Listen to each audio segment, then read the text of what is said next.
I've opened an image in Photoshop. Since it's a raw image, the first thing I'm presented with is Photoshop's raw converter. So here you can see it. The right hand side at the top I've got the histogram, and if I hover over the histogram you see that the left hand end is to do with the shadows, a little bit exposure, highlights, and the right hand end whites. And these relate to the names of the sliders down here. Now I don't know about anybody else, but when I open an image like this and I'm presented with all these zeros, just about the only thing that isn't zero is the sharpening. So the sharpening usually defaults to 40 and the noise reduction, the colour noise reduction, to 25, but the rest largely zeros, and that always I find that rather daunting. So the first thing I'm going to do is click Auto, which, as you can see, makes a difference. The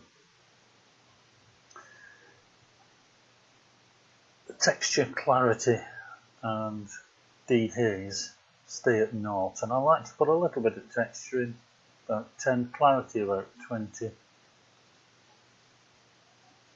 There we go, and dehaze just a little bit depending on the image. Okay, working down the list, the next thing is vibrance. What vibrance does is increase the saturation of the least saturated colours. So it's not bad. I'm going to increase the vibrance a little bit. I'm not going to mess with saturation. Then the next thing down here is the curve. So I'm going to click that. Let's have a look at the curve. So there's the curve. You can see the curve straight lined at the moment.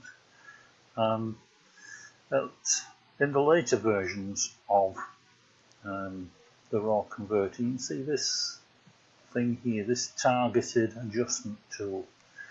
And if I click that, I can take it onto the image and I can look at the tones that I'm going to target. And as I move it about, you can see that the little blob on the diagonal line on the histogram moves about.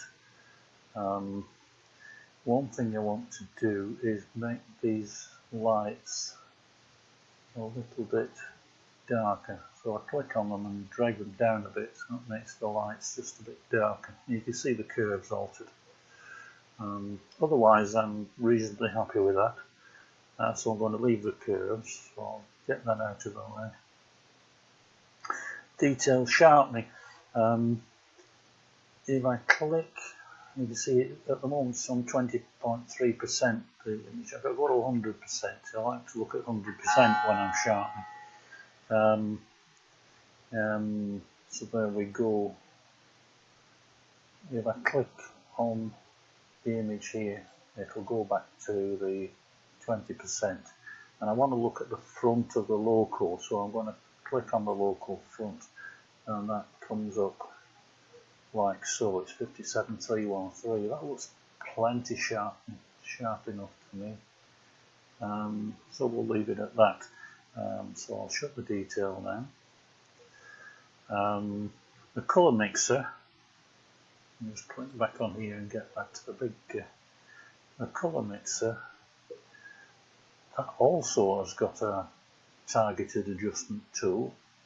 So I click that. What I can do with this, let's look at the sky. No, look at this field. If I can do three things with it. I can adjust the hue, I can adjust the saturation, and I can adjust the luminance. And I'm going to do the grass in the field.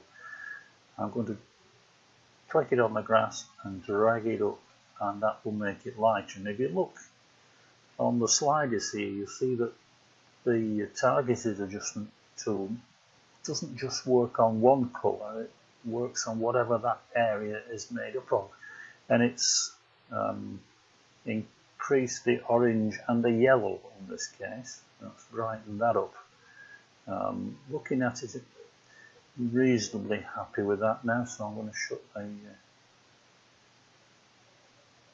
colour mixer down, and I'm going to look at the optics. Now there's the optics. I'm going to click use profile corrections. As you know, all lenses have their little problems. Some suffer a bit from barrel distortion, some from pincushion distortion, and a lot of lenses are profiled these days, so we can apply the profile. So that's what I'm going to do. I'm going to look at the make here because I used the Nikon lens. There it is. It certainly wasn't a cool fix. It was 28 to 70, and when I clicked that, you probably noticed that the image changed to take into account the profile of the lens. Okay, so I'm going to shut that down now. So that's the optics dealt with.